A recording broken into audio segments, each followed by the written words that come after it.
fou. En tout cas, là, on va avoir du glacial demain, enfin jusqu'à demain, mais sec. Un petit répit après les fortes pluies d'hier, parce que comme on le craignait, on va voir ça avec Fanny Wegscheider, ça a débordé, notamment dans le Pas-de-Calais. Fanny, par endroits, il y a des secteurs de nouveau totalement inondés. Oui, je vous propose de regarder ça en images, celle tournée par José Da Fonseca et nos équipes de BFM Grand Littoral. Vous le voyez ici, on est à Edignolles-les-Boulognes. Oui. Voilà. Ça c'est une route. Ça c'est pas un canal, voilà. C'est une route. Les routes ont totalement été submergées hier par des pluies très abondantes qui sont tombées lundi et mardi encore. Vous voyez les routes totalement donc inondées, les champs alentours également. Une situation assez importante avec une vingtaine de centimètres, une bonne vingtaine de centimètres sur ces routes. C'est ce qu'on a vu donc hier sur ces images.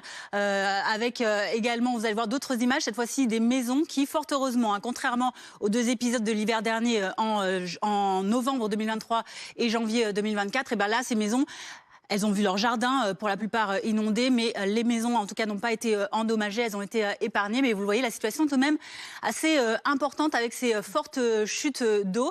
En tout cas, la situation revient petit à petit à la normale, progressivement. Ce matin, sur les 7 cours d'eau qui hier étaient placés dans le département en vigilance jaune, il n'en reste plus que 2. Vous le voyez, donc il y a la Liane dans le Boulonnais, et puis il y a encore la Lys qui est encore donc en vigilance jaune. Donc il faut rester vigilant dans ces secteurs à de possibles débordements ou dégâts très ponctuel, mais en tout cas, il a arrêté de pleuvoir fortement. Et puis, des cours d'eau comme, par exemple, la A, l'Aisne ou encore la Canche, eux, ne sont plus concernés, ils sont repassés en vert. C'est des cours d'eau qu'on a découverts, nous, l'hiver dernier. On connaît mieux maintenant, voilà, c'est vrai, on connaît bien maintenant, malheureusement, pour tous les habitants, parce qu'il y a eu vraiment des inondations à répétition. Qu'est-ce qui a été fait, demande Julien, qu'est-ce qui a été fait depuis quasiment un an maintenant pour que ça ne recommence pas? La situation a été tellement catastrophique, on a vu des ministres se multiplier sur le terrain pour aller prêter main forte et constater les dégâts. Vous allez voir les actions qui ont été menées très rapidement. Dès janvier 2024 déjà, il y a eu un décret qui a été signé qui autorise la facilitation des opérations de curage de ces fossés, pour de que l'eau ces cours d'eau. mieux. Voilà, en fait. on creuse en fait, on élargit, on approfondit ces cours d'eau pour permettre de recevoir plus d'eau de pluie.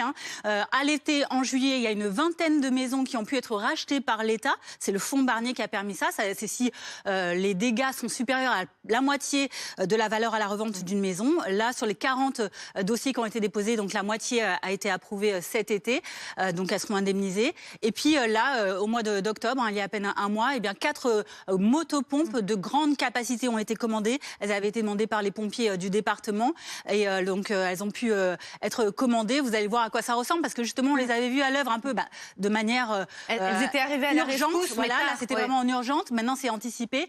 C'est ça ressemble à ça, des très très grosses motopompes. Celles qui ont été commandées, 2 d'entre elles, elles ont une capacité de pomper 50 000 litres d'eau par minute.